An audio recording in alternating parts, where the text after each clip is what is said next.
박영수 씨가 사망한 것은 2024년 3월이었습니다. 향년 78세였습니다. 급성 심근경색이었습니다. 아침에 일어나지 않아 확인해 보니 이미 숨을 거둔 후였습니다. 가족들은 충격에 빠졌습니다. 하루 전날까지만 해도 건강했던 아버지였습니다.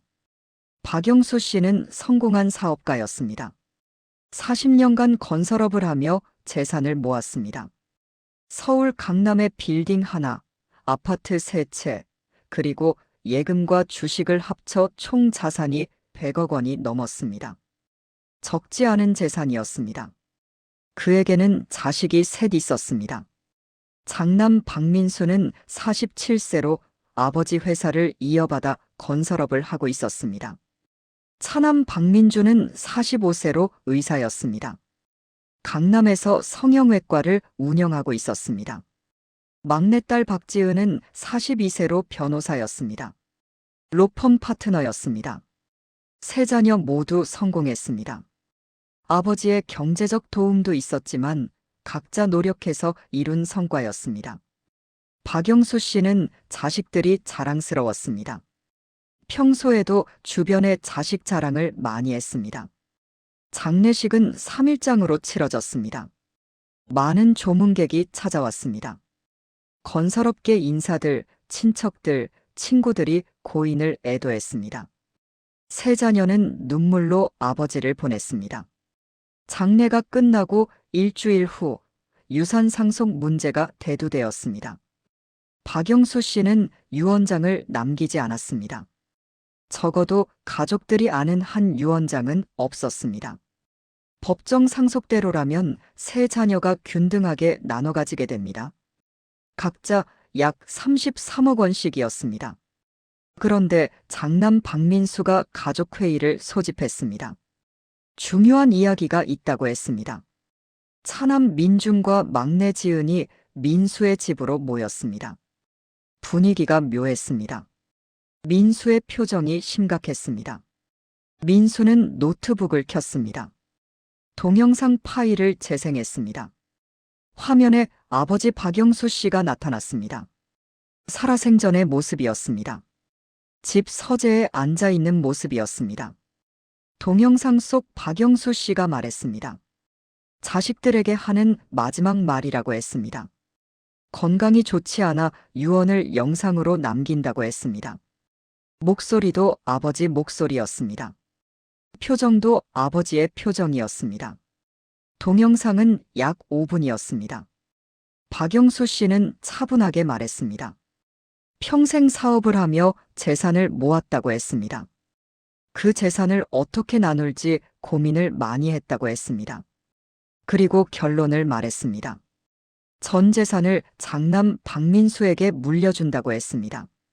민수가 아버지의 사업을 이어받았고 회사를 잘 키워왔다고 했습니다. 그러니 민수에게 모든 것을 맡기는 것이 맞다고 했습니다. 차남 민중과 막내 지은에게는 미안하다고 했습니다. 하지만 둘 다 이미 성공했고 경제적으로 여유가 있다고 했습니다. 민주는 의사로, 지은은 변호사로 충분히 잘 살고 있다고 했습니다. 그러니 이해해달라고 했습니다. 마지막으로 세 자녀가 사이좋게 지내길 바란다고 했습니다. 재산 때문에 싸우지 말라고 했습니다. 이것이 아버지의 마지막 부탁이라고 했습니다. 동영상이 끝났습니다. 거실에 침묵이 흘렀습니다. 민중과 지은은 충격에 빠졌습니다. 믿을 수 없었습니다. 아버지가 정말 이런 유언을 남겼다는 것이 믿기지 않았습니다. 민준이 먼저 입을 열었습니다. 이게 정말 아버지가 찍은 거냐고 물었습니다. 언제 찍은 거냐고 물었습니다. 민수는 대답했습니다. 2개월 전에 찍었다고 했습니다. 아버지가 자기한테만 보여줬다고 했습니다. 아무한테도 말하지 말라고 하셨다고 했습니다. 지은은 납득할 수 없었습니다. 변호사인 그녀는 의심이 많았습니다. 왜 2개월 전에 찍었는데 아무한테도 말하지 않았냐고 물었습니다. 왜 변호사인 자기한테 유언장 작성을 부탁하지 않았냐고 물었습니다. 민수는 대답했습니다. 아버지가 형식적인 유언장보다 영상이 더 진심이 담긴다고 생각하셨다고 했습니다. 그리고 지은한테 부탁하면 공평하게 나누라고 할 것 같아서 말하지 않으셨다고 했습니다. 민주는 화가 났습니다. 이건 말이 안 된다고 했습니다. 아버지는 평소에 세 자녀를 똑같이 사랑한다고 말씀하셨다고 했습니다. 갑자기 한 명한테만 전부 준다는 게 이상하다고 했습니다. 민수는 차분하게 말했습니다. 자기도 놀랐다고 했습니다. 하지만 이게 아버지의 뜻이라고 했습니다. 영상을 보면 명확하지 않냐고 했습니다. 아버지 목소리고 아버지 얼굴이고 아버지가 직접 말씀하신 거라고 했습니다. 하지만 지은은 받아들일 수 없었습니다. 이 영상을 법원에 제출하겠다고 했습니다. 변호사로서 이 영상의 진위를 확인해야 한다고 했습니다. 민준도 동의했습니다. 전문가에게 감정을 받자고 했습니다. 민수는 불쾌한 표정을 지었습니다. 자기를 의심하는 거냐고 물었습니다. 아버지의 유언을 의심하는 거냐고 했습니다. 하지만 지은은 단호했습니다. 100억이 걸린 문제라고 했습니다. 반드시 확인해야 한다고 했습니다. 다음 날 지은은 디지털 포렌식 전문 업체에 연락했습니다. 서울대학교 출신의 영상 분석 전문가들이 운영하는 곳이었습니다. 그들은 딥페이크 탐지 기술을 보유하고 있었습니다. 일주일 후 분석 결과가 나왔습니다. 충격적이었습니다. 동영상은 딥페이크로 조작된 것이었습니다. 박영수 씨의 얼굴과 목소리를 AI로 합성한 것이었습니다. 전문가들은 확신했습니다. 이것은 100% 가짜라고 했습니다. 구체적으로 설명했습니다. 영상 속 박영수 씨의 눈 깜빡임 패턴이 부자연스러웠습니다. 입술 움직임과 음성이 완벽하게 동기화되지 않았습니다. 얼굴 경계선에서 미세한 왜곡이 발견되었습니다. 이 모든 것이 딥페이크의 특징이었습니다. 더 충격적인 사실도 있었습니다. 원본 영상을 추적한 결과 3년 전 가족 모임에서 찍은 영상이 베이스였습니다. 그 영상에서 박영수 씨의 얼굴을 추출해서 새로운 음성과 합성한 것이었습니다. 매우 정교한 작업이었습니다. 지은은 민준과 함께 민수를 찾아갔습니다. 분석 결과를 보여줬습니다. 이 영상은 가짜라고 말했습니다. 딥페이크로 조작된 것이라고 했습니다. 민수는 놀란 표정을 지었습니다. 그럴 리 없다고 했습니다. 아버지가 직접 찍으신 거라고 주장했습니다. 하지만 전문가 보고서는 명확했습니다. 이것은 조작된 영상이었습니다. 민준이 물었습니다. 그럼 누가 이걸 만들었냐고. 민수는 자기도 모른다고 했습니다. 아버지한테 받은 거라고 했습니다.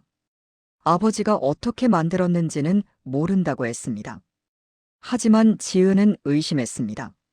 78세 아버지가 딥페이크 기술을 알 리 없었습니다. 그런 기술을 사용할 줄도 몰랐습니다. 그렇다면 누가 만들었을까요? 가장 이득을 보는 사람은 누구일까요? 바로 민수였습니다. 지은은 직접적으로 물었습니다. 형이 만든 거 아니냐고. 민수는 강하게 부인했습니다. 절대 아니라고 했습니다. 자기는 그런 기술을 모른다고 했습니다. 하지만 조사는 계속되었습니다. 지은은 사설 탐정을 고용했습니다. 민수의 주변을 조사했습니다. 그리고 놀라운 사실을 발견했습니다. 민수의 회사 직원 중에 IT 전문가가 있었습니다. 29세의 김태연이라는 직원이었습니다. 그는 대학에서 컴퓨터 공학을 전공했고 AI 기술에 정통했습니다. SNS를 보니 딥페이크 기술에 관심이 많았습니다. 더 파고들었습니다. 김태연의 컴퓨터 사용 기록을 확인했습니다. 법원 영장을 받아 합법적으로 조사했습니다. 그리고 결정적 증거를 찾았습니다. 김태현의 컴퓨터에 박영수 씨의 영상 파일들이 있었습니다. 그리고 딥페이크 제작 프로그램도 설치되어 있었습니다. 작업 로그를 보니 2개월 전에 영상을 제작한 기록이 있었습니다. 경찰이 김태현을 소환했습니다. 처음에는 부인했습니다. 하지만 증거가 명확했습니다. 결국 자백했습니다. 민수의 부탁을 받고 영상을 만들었다고 했습니다. 민수가 3개월 전에 그에게 부탁했다고 했습니다. 돈을 많이 주겠다고 했습니다. 김태현은 처음에 거절했습니다. 하지만 민수는 1억 원을 제시했습니다. 젊은 직원에게는 거절할 수 없는 금액이었습니다. 김태현은 인터넷에서 딥페이크 제작 방법을 배웠습니다. 최신 AI 프로그램을 사용했습니다. 박영수 씨의 여러 영상과 사진을 수집했습니다. 그리고 3주에 걸쳐 완벽한 가짜 영상을 만들었습니다. 음성도 합성했습니다. 박영수 씨가 과거에 남긴 음성 파일들을 학습시켰습니다. AI가 박영수 씨의 목소리를 완벽하게 재현했습니다. 유언 내용은 민수가 직접 작성한 스크립트였습니다. 경찰은 민수를 사기 및 문서 위조 혐의로 체포했습니다. 민수는 끝까지 부인했습니다. 하지만 김태현의 증언과 컴퓨터에 남은 증거들이 명확했습니다. 그리고 결정적으로 민수가 김태현에게 1억 원을 송금한 기록도 발견되었습니다. 재판이 시작되었습니다. 검사는 이것이 계획적이고 치밀한 범죄라고 주장했습니다. 최신 기술을 악용해서 가족을 속이려 한 것이라고 했습니다. 100억 원의 재산을 독차지하려는 욕심 때문이었다고 했습니다. 민수의 변호사는 정상 참작을 호소했습니다. 민수가 회사 경영 압박에 시달리고 있었다고 했습니다. 아버지 회사를 물려받았지만 경영이 어려웠다고 했습니다. 빚이 30억 원이나 있었다고 했습니다. 그래서 극단적 선택을 했다고 했습니다. 하지만 민중과 지은은 용서할 수 없었습니다. 법정에서 증언했습니다. 민수가 평소에도 욕심이 많았다고 했습니다. 항상 자기가 장남이니 더 받아야 한다고 생각했다고 했습니다. 이번 일은 그 욕심의 극치였다고 했습니다. 재판은 6개월 동안 진행되었습니다.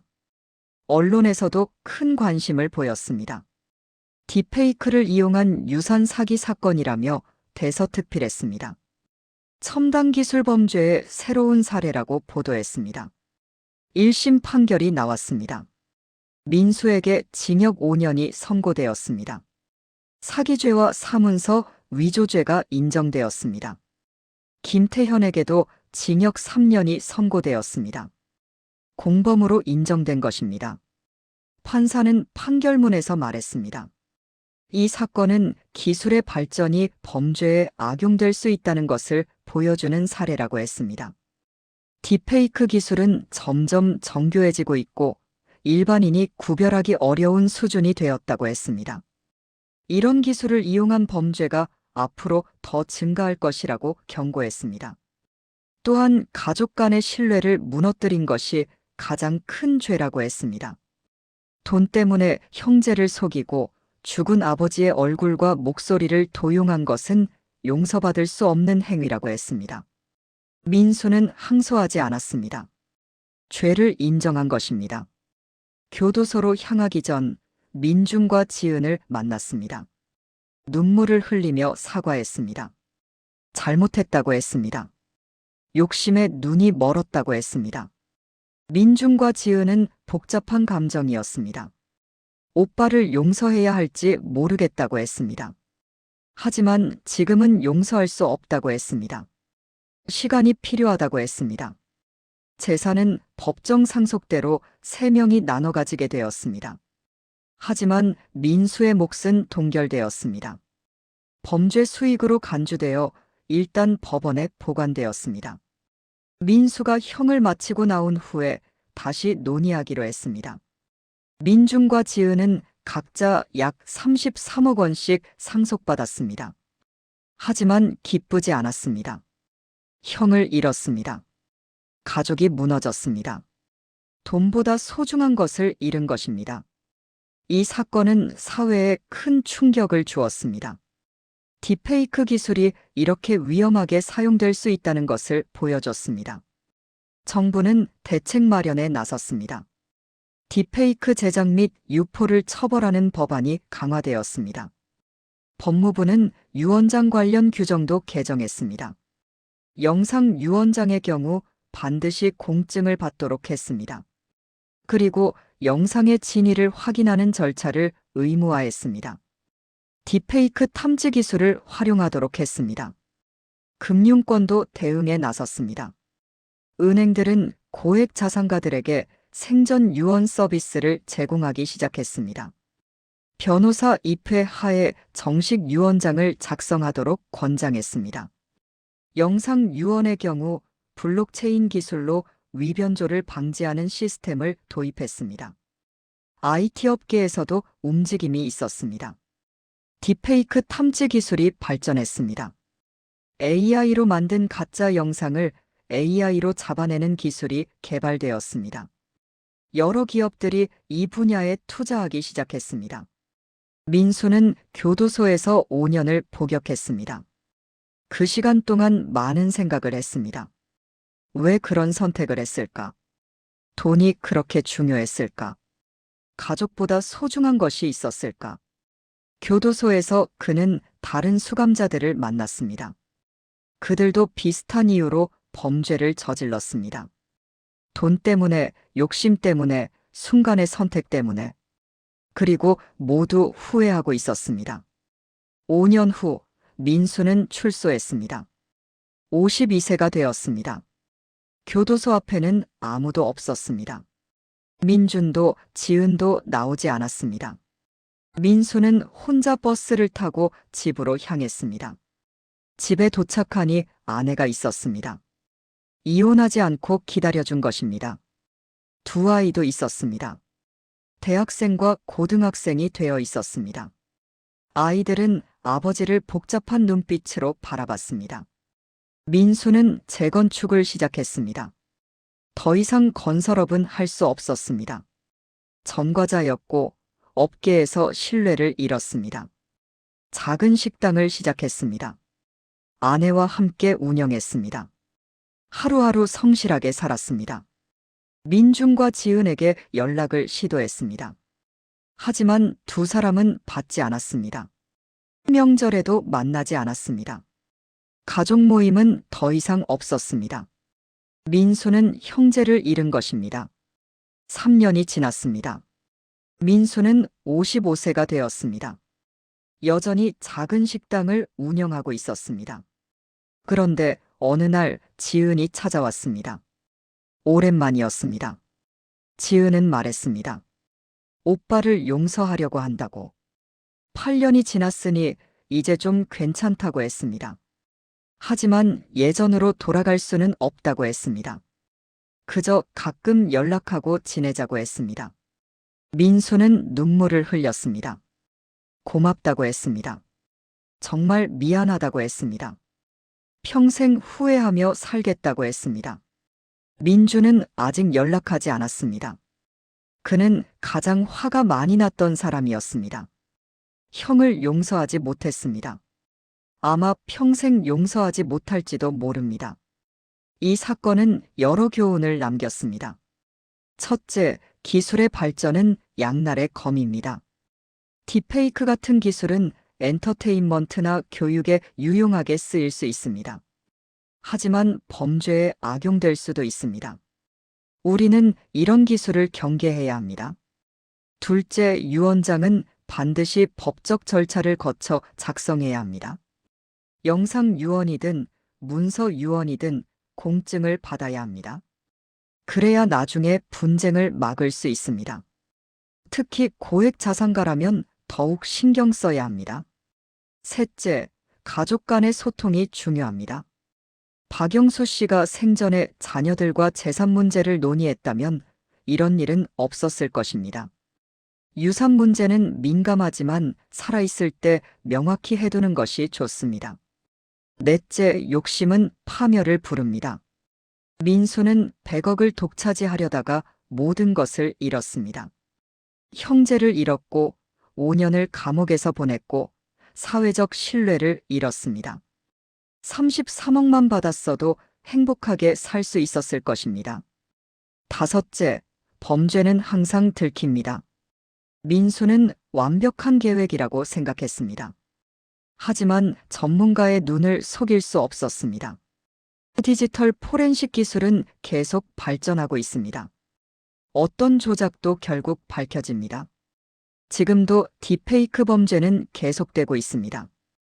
유명인의 얼굴을 도용한 음란물, 정치인의 가짜 연설 영상, 사기에 악용되는 가짜 영상 통화.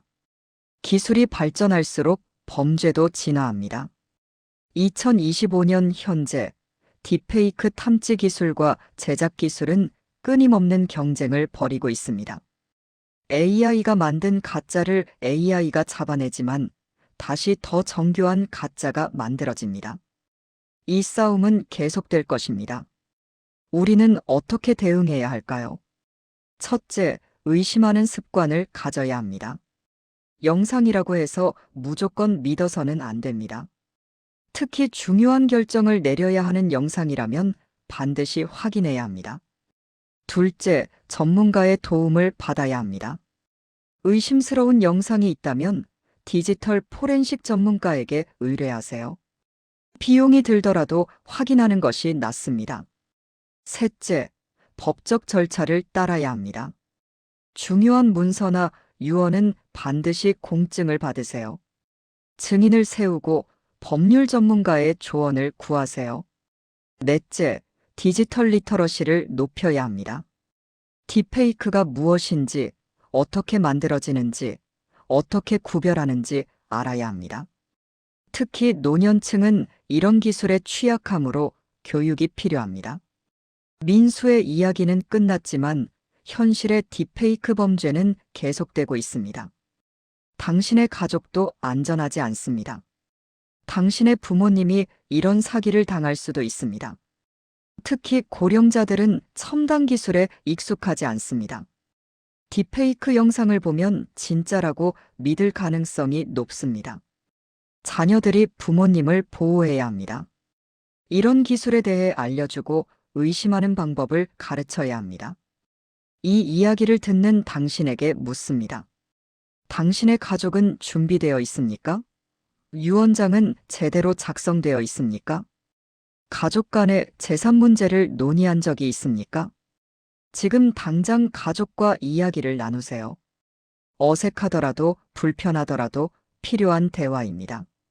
그래야 나중에 분쟁을 막을 수 있습니다. 그래야 가족이 무너지지 않습니다. 기술은 계속 발전할 것입니다. 딥페이크는 더 정교해질 것입니다. 우리는 이에 대비해야 합니다. 의심하고 확인하고 전문가의 도움을 받아야 합니다. 민수는 지금도 후회하며 살고 있습니다. 욕심 때문에 모든 것을 잃었습니다. 당신은 같은 실수를 하지 마세요. 당신의 가족을 지키세요. 딥페이크 시대, 우리는 더 조심해야 합니다.